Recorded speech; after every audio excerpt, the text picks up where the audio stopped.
Dear students, welcome to Vipin Sharma physics बातों बातों में। मैंने देखा है कि जब हम क्लास में पढ़ने जाते हैं तो एक प्रेशर होता है सिलेबस को करने का, और पेशेंस लेवल कुछ इस तरह से वेरी करता है कि स्टूडेंट्स के दिमाग में ये आ जाता है कि हम आज ही थ्योरी पढ़ के इमीडिएटली हम मल्टीपल चॉइस क्वेश्चंस को क्रैक करके नीट और जी में गजब कर दें।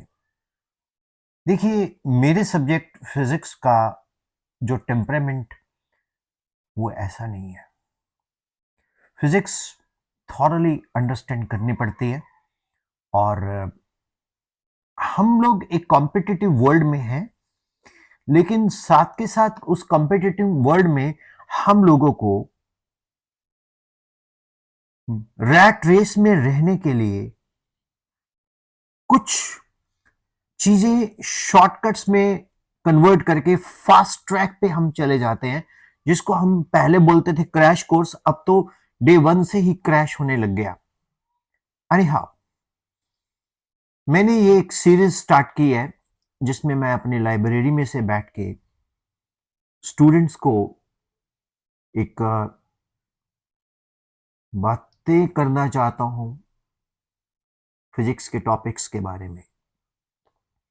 आज मैं वेक्टर, ये आप देख रहे हैं वेक्टर्स के रिगार्डिंग कुछ डिस्कस करना चाहता हूं। फिजिक्स में फिजिकल क्वांटिटीज होती हैं। अब आप पूछेंगे सर फिजिकल क्वांटिटी क्या होती है? Physical quantity is that quantity which can be defined under certain rule, and there are many physical quantities जैसे फोर्स हुआ, मास हुआ, डिस्प्लेसमेंट हुआ, डिस्टेंस हुआ, ये सब फिजिकल क्वांटिटीज रहती हैं। लेकिन हमने उस फिजिकल क्वांटिटी को जब क्लासिफाई किया तो उसमें तीन तरह की फिजिकल क्वांटिटीज निकली। एक तो स्केलर, जिसका केवल मैग्नीट्यूड होता है, ओनली मैग्नीट्यूड। क्या? मैग्नीट्यूड। मेरे पास स्लेट रहती है, मैं उस पर लिखता भी रहता हूं। और एक फिजिकल क्वांटिटी है, उसका मैग्नीट्यूड प्लस डायरेक्शन।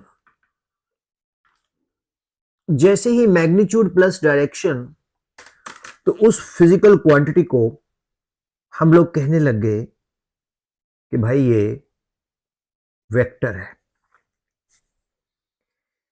अब इसमें आगे बहुत कॉन्सेप्ट वेरी करेंगे। ओके, बेसिकली जो वेक्टर्स हैं और स्केलर हैं, उनके बीच में एक और फिजिकल क्वांटिटी आती है, उसको हम लोग बोलते हैं टेंसर्स। अभी मैं टेंसर्स की बात नहीं करता, मैं सिर्फ वेक्टर एंड स्केलर की ही बात करता हूं। स्केलर्स का कोई डायरेक्शन नहीं होता, या स्केलर्स का कोई स्पेसिफाइड डायरेक्शन नहीं होता। स्पेसिफाइड डायरेक्शन नहीं होता। अब आप पूछेंगे सर स्पेसिफाइड डायरेक्शन का मतलब क्या है? फॉर एग्जाम्पल, दो ऑब्जेक्ट्स के बीच में हम कहीं ट्रेवल करते हैं, तो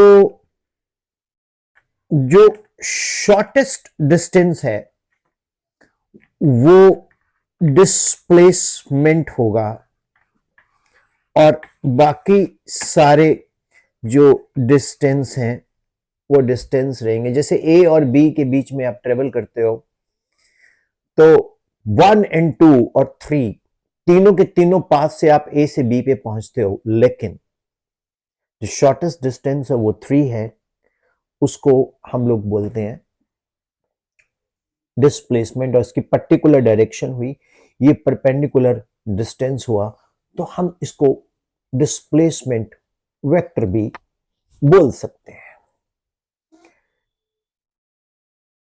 अब यहां से डिस्प्लेसमेंट को जब हम टाइम से डिवाइड कर देंगे, अब डिस्प्लेसमेंट से सारी स्टोरी स्टार्ट होती है मैकेनिक्स में। डिस्प्लेसमेंट को जब हम टाइम से डिवाइड कर देंगे तो हमें मिल जाएगा वेलोसिटी। और जो वेक्टर है स्टूडेंट्स, उसको एरो से रिप्रेजेंट करते हैं। जैसे vector S displacement time T, displacement upon time, तो इक्वल किसके आया? Velocity vector. अब कई बच्चे पूछते हैं सर ये वेलोसिटी वेक्टर का डायरेक्शन जो डिस्प्लेसमेंट का डायरेक्शन। अब वेलोसिटी को अगर हम लोग टाइम से डिवाइड कर दें तो हमें एक्सेलरेशन वेक्टर मिल गया। तो acceleration is also a vector.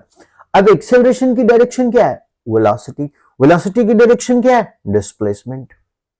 मैं बच्चों को कभी कभी बातों बातों में कहता हूं कि displacement is the mother of velocity and velocity is the mother of acceleration. तो डिस्प्लेसमेंट किसकी नानी अम्मा हुई? एक्सेलरेशन की। तो ये एक विपिन सर स्टाइल मैं कुछ बताता रहता हूं बच्चों को। तो ये एक कॉन्सेप्ट है बेटा वेक्टर्स के ऊपर।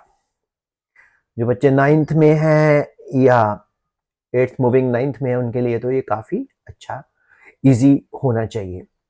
मतलब मैं आपको जो क्लासरूम में पढ़ाता हूं वो तो बोर्ड पे पढ़ाता हूं, ये मैं एक जनरल रूबरू डिस्कशन आपसे कर रहा हूं।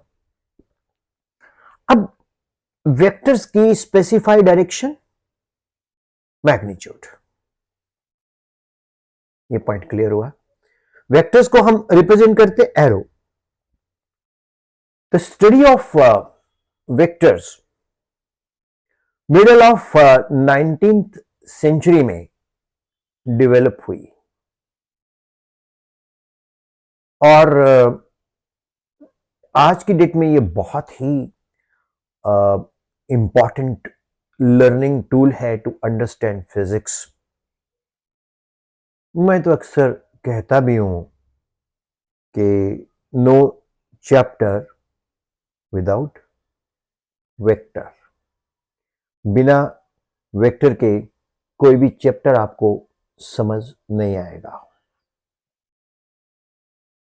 You got my point dear students. और जो वेक्टर नोटेशन है वो इतनी इंपॉर्टेंट है to understand physics that without vector you cannot travel into physics.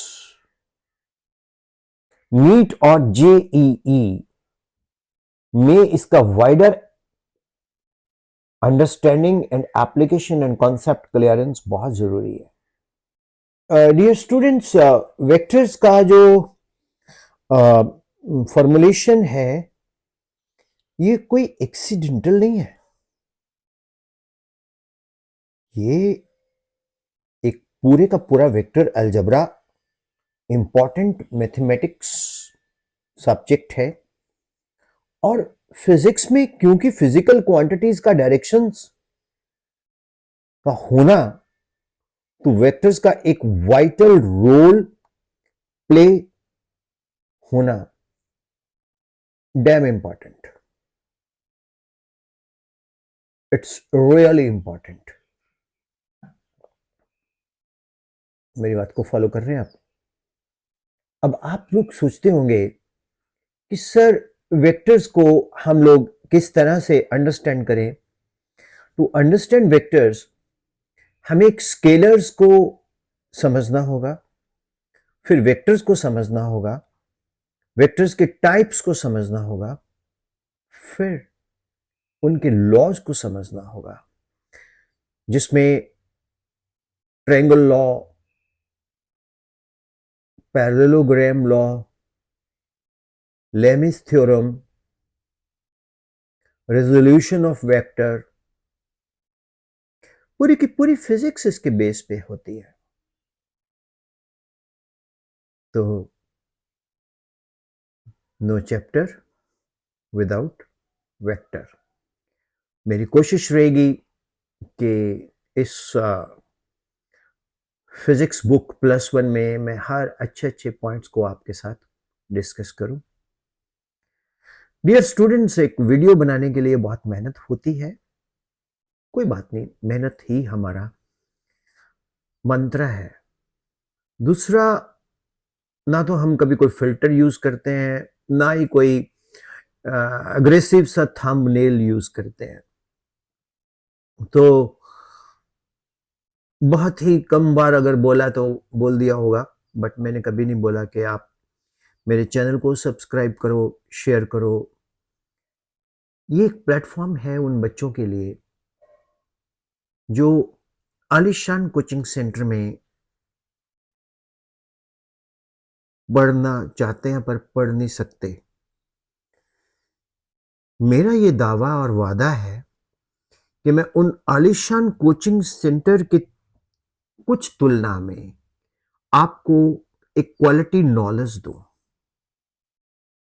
मेरे को एक ही फीस देनी है आपने, पेशेंस। बस आप में पेशेंस है, वही मेरी फीस है। मैं आपको बहुत गहराई से सब्जेक्ट को समझाऊंगा। बाकी आपको कैसा लगता है मेरे एफर्ट्स, वो आप कमेंट में डालें। हम लोग कोई फीस चार्ज नहीं करते, हम ऑनलाइन क्लासेस भी लेते हैं गूगल पे। उसके लिए सिंपल आपको अपना आधार कार्ड का फोटोकॉपी या फोटो खींच के 9814121996 पर भेजना होगा। Thank you. No chapter without vector.